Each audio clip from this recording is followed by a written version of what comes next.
Ici Caroline Bredard. Bienvenue sur le plateau. Aujourd'hui, nous parlerons des drag kings et de leur place dans le milieu de la drague avec Émile Lamarche, du jeune chanteur québécois Marco Emma avec Félicia Démétriade, du restaurant Mathilde et de ses plats uniques avec Florence-Anne Moussette, de Michael Lalancette et du métier de réalisateur avec Lyra Larouche, du retour en région de Sarah Dufour et son nouvel album On va-tu prendre une marche avec Maë Fleury, et nous débuterons avec Félix Cormier qui nous parlera d'un auteur sétilien et de son livre Soleil natal. Félix Cormier, bonjour. Bonjour, Caroline. Qui est Mathieu Poulain-Goyer? Eh bien, Mathieu Poulain-Goyer est un professeur de philosophie au cégep de Sept-Îles qui, depuis quelques dernières années, a pris le temps d'écrire un essai philosophique donc, qui parle de culture québécoise, dit donc Soleil natal. Soleil natal est un essai philosophique. Quels en sont les sujets traités? Ça parle de plusieurs sujets forts de la culture québécoise, dont plusieurs moments historiques, dont la Nouvelle-France, les différents référendums, la Révolution tranquille ou encore les Patriotes. Tout ça remis d'un côté plus psychologique pour en comprendre bien évidemment l'impact que tout ça a eu sur le peuple québécois. La philosophie peut sembler compliquée. Quel est le processus de rédaction pour un ouvrage comme celui-ci? Combien de temps ça lui a pris pour l'écrire? Ça lui a pris un gros 12 ans à écrire tout ça. Il a commencé en 2011, pendant qu'il faisait sa maîtrise à l'université pour devenir justement professeur en philosophie. Il a continué, il a pris une petite pause il y a quelques années pour justement bien commencer son métier et a repris pour nous donner un ouvrage fort avec beaucoup de réflexion. Ça lui a quand même pris un gros processus complexe de réflexion sur lui-même qui l'a amené à toucher plein de sujets assez difficiles à regarder au premier abord, comme la psychologie. Et il a rencontré aussi plein de personnes pendant ce trajet, dont Paul Pelletier, la femme de théâtre, qui est devenue pour lui une grande amie. Avait-il un public cible en tête lors de la rédaction de son livre? Il a pensé naïvement que son public cible serait les personnes qui se rapprochent déjà beaucoup de la philosophie. Mais, étrangement, il a été surpris que les gens de plusieurs catégories d'âge différentes s'intéressent à ce livre, dont des personnes de 16-19 ans, étrangement, lui ont donné des retours très positifs. Donc, ça touche pas mal plein de gens. Rapidement, quand le livre sera-t-il disponible? Ce livre est déjà disponible en ligne chez Archambault ou chez Renaud-Bré, par exemple. Et vous pouvez vous le procurer dans les librairies locales si vous voulez. Merci, Félix Cormier, pour cet entretien. Merci, Caroline.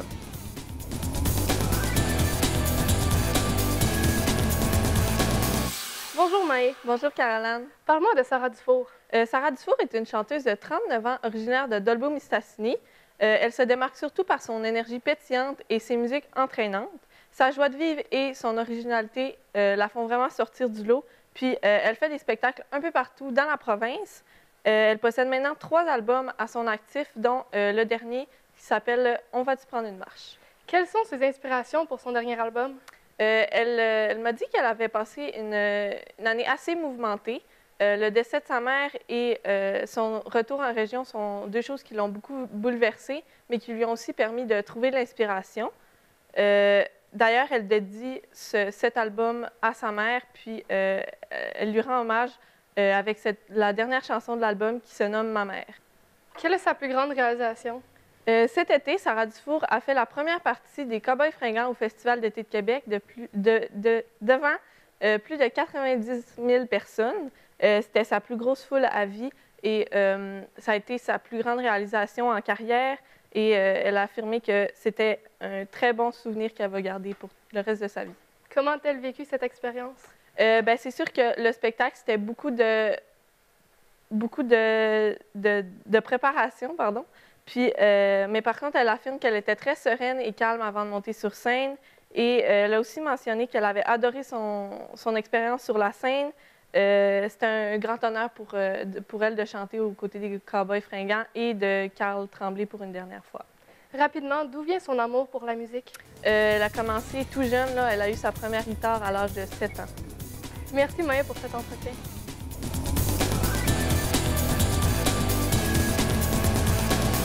Bonjour Vera. Bonjour Caroline. Parle-nous de Michael Lalancette. Oui, donc Michael Lalancette, c'est un réalisateur qui vient de Jonquière, qui a été justement diplômé en ATM ici. Il aime beaucoup s'impliquer au niveau de ses conceptions. Dans le fond, vu qu'il a appris le montage en ATM, ben, il aime beaucoup se concentrer là-dessus, en même temps de faire ses réalisations. Puis, il adore la cinématographie depuis qu'il est jeune. Donc, c'est vraiment inspirant de suivre son parcours parce que c'est vraiment quelqu'un qui a pris sa passion pour en faire son métier. Pour quelles œuvres est-il connu? Il a fait plusieurs courts-métrages. C'est plus connu, ça serait Première neige, qui a été fait en 2012, et Le Toaster en 2013. Il fait aussi beaucoup de publicité.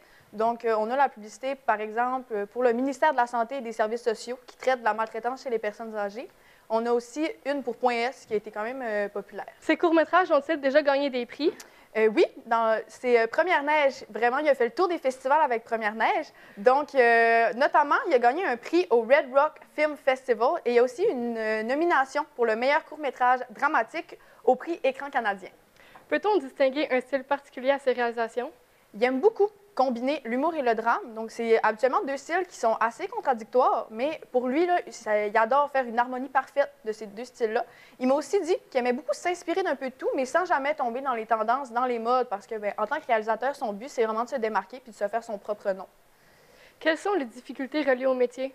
Bien, les films et les publicités, ça va par saison. Donc, c'est sûr que c'est très instable. Donc, parfois, il y a certains réalisateurs, quand ils n'ont pas de contrat, qui vont devoir faire un peu de chômage pour avoir de l'argent. Aussi, comme c'est un métier qui est quand même convoité par beaucoup de personnes, il y a beaucoup de concurrence, donc c'est important de devoir se démarquer. Donc, il faut vraiment que tu arrives à faire ta place. Il y a aussi tendance à en faire trop, justement, à cause de la concurrence. Les plus jeunes vont vraiment vouloir en faire trop. Donc, il va y avoir un épuisement professionnel. Merci, Léra, pour cet entretien. Merci, Caroline.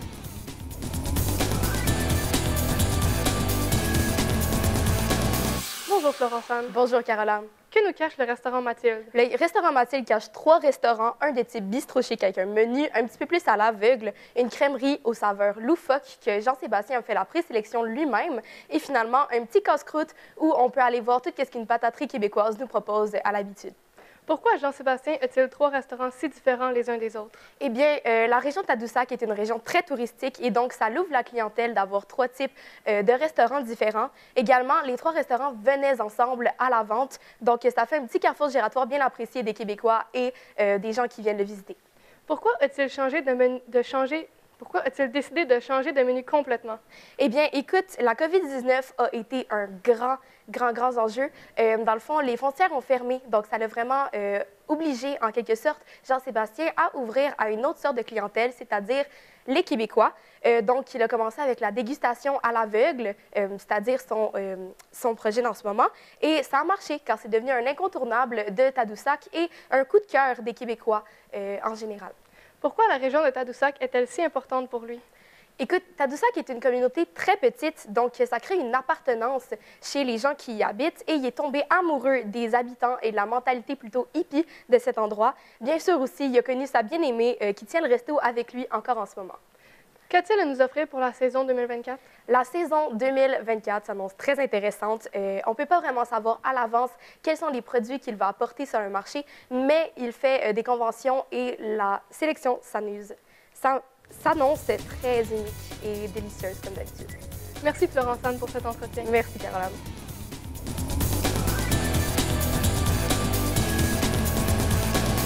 Bonjour Félicia. Bonjour Caroline. Parle-moi de Marco Emma. En fait, Marco Emma, c'est un jeune chanteur québécois. Il a seulement 24 ans et déjà 2 albums à son actif. Le premier, Où nos corps s'en vont mourir, et le dernier, Anyway Mommy Love. Puis le dernier est sorti au mois d'octobre dernier. Comment a-t-il débuté sa carrière musicale? En fait, lui, il a toujours grandi dans un environnement très musical. Ses 2 parents jouaient d'un instrument de musique. Donc, dès l'âge primaire, il a commencé les cours de guitare et de piano. Ensuite, au secondaire, il a découvert son amour pour le chant. Et c'est au cégep qu'il a commencé à faire des concours de musique un petit peu partout au Québec. Et à ce moment-là, il s'est fait découvrir par sa maison de disques actuelle. Donc, c'est vraiment là qu'il a pu lancer sa carrière en musique officiellement. Et c'est avec cette maison de disques-là qu'il a pu sortir ses 2 albums, dont le dernier, Anyway Mommy Love. Quelles sont ses inspirations pour son dernier album? En fait, comme il m'expliquait, pour lui, un album, c'est vraiment comme un chapitre de sa vie. Donc, c'est important que ça reflète ce qu'il ressent à ce moment-là. Et il m'a confié que dans les années précédant son album, il a perdu son père du cancer et il a vécu une rupture amoureuse très difficile. Donc, il s'est inspiré de ces événements de vie un petit peu plus difficiles et il les a mis dans son album pour en faire une œuvre qui est belle et touchante. Et lui, son but, c'était vraiment de rester authentique à ce qu'il ressentait à ce moment-là. A-t-il des projets en parallèle? Oui, il fait aussi partie d'un groupe qui s'appelle Vendôme, qu'il a créé avec d'autres amis musiciens. Puis au départ, c'était supposé être une blague, ce groupe-là, mais au fil du temps, ils ont réalisé qu'il y avait vraiment une belle chose qu'ils pouvaient faire avec ce groupe-là. Et maintenant, c'est rendu beaucoup plus sérieux, ce projet-là. Et ça permet à tous ces musiciens-là, en fait, de tester des choses qu'ils n'oseraient pas nécessairement avec leur carrière solo. Rapidement, peut-on s'attendre à le voir en spectacle bientôt? Oui, il y a une tournée au Québec qui est déjà entamée et elle va poursuivre en hiver et au printemps 2024. Merci, Félicia. Merci.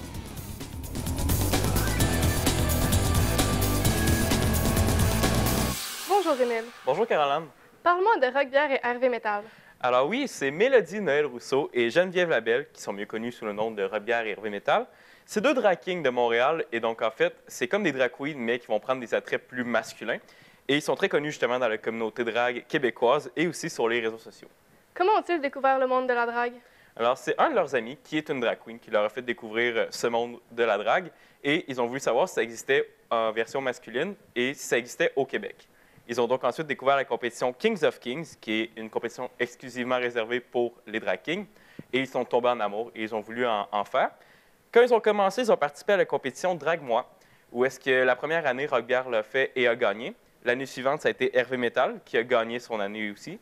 Et pour l'anecdote, la troisième année, c'est leur fils de drague, Walter Ego, qui a gagné la compétition. Quelle place ont les drag kings dans le milieu? Alors, ils ont une place beaucoup plus petite que leurs consorts, malheureusement. Et c'est quelque chose que Rock Bière et Hervé Métal se donnent comme mission d'y remédier, en intégrant entre autres des drag kings dans leur spectacle où est-ce qu'ils vont avoir une plus grande envergure. Comment peut-on faire pour leur donner une meilleure place?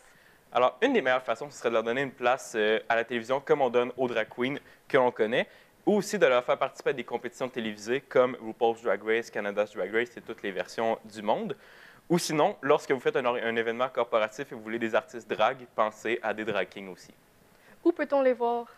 Alors, ils ont une soirée nommée la soirée Bière et Métal qui font Cabaret Mado à tous les 2 mois.